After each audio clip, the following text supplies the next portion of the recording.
Hello dear student, NCERT class 7 to 10 के इस series में आप सबका स्वागत है। ये आगामी आपके आने वाले एग्जाम 72 बीपीएससी पीटी के लिए बहुत इंपॉर्टेंट होंगे, जहाँ से डायरेक्ट बीपीएससी जो है क्वेश्चन एनसीईआरटी किताब से ले लेती है।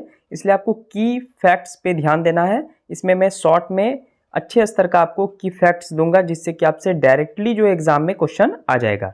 चलिए सबसे पहले देखते हैं हम सब heat and trial. Heat and trial याद रखिएगा, ये रासायनिक समीकरण जो है, केमिकल इक्वेशन जो है, उसको संतुलित करने के लिए, बैलेंस करने के लिए यूज किया जाता है।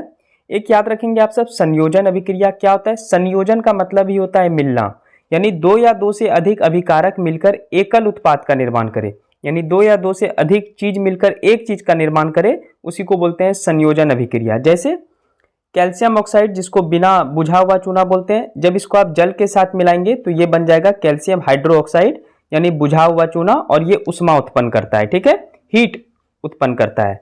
अगर संयोजन अभिक्रिया के डायरेक्टली अगर आपके एग्जाम में उदाहरण से क्वेश्चन आ जाए तो याद रखिएगा, कोयले का जलना और जल का निर्माण। देखिए जल में दो अभिकारक हैं, हाइड्रोजन का दो अणु और ऑक्सीजन, ये दोनों मिलकर क्या बना रहे हैं, H2O यानी जल बना रहा है। अगला है उष्माक्षेपी रासायनिक अभिक्रिया, बहुत आसान है।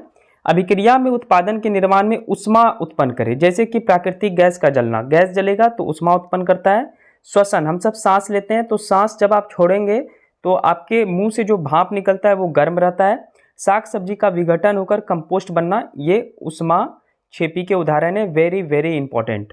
अगला जो है ये है वियोजन अपघटन अभिक्रिया। एकल अभिकारक इसमें टूटकर छोटे छोटे उत्पाद बनाते हैं। जैसे उष्मा देने पर कैल्शियम कार्बोनेट का कैल्शियम ऑक्साइड और CO2 में वियोजित हो जाना, यानी वियोजन जब भी आएगा तो एक है वो टूटकर दो या दो से अधिक उत्पाद बनाएगा, ठीक है।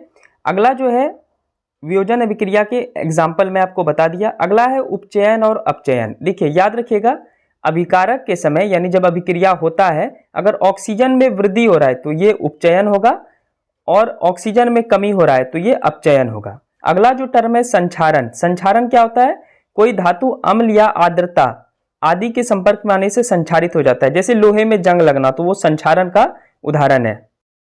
अगला है विकृत गंधिका। याद रखिएगा, वसायुक्त अथवा तेलीय खाद्य पदार्थ, जैसे अचार बहुत समय तक जो है लंबे समय तक रह जाता है तो ये विकृत गंधिता के उदाहरण है।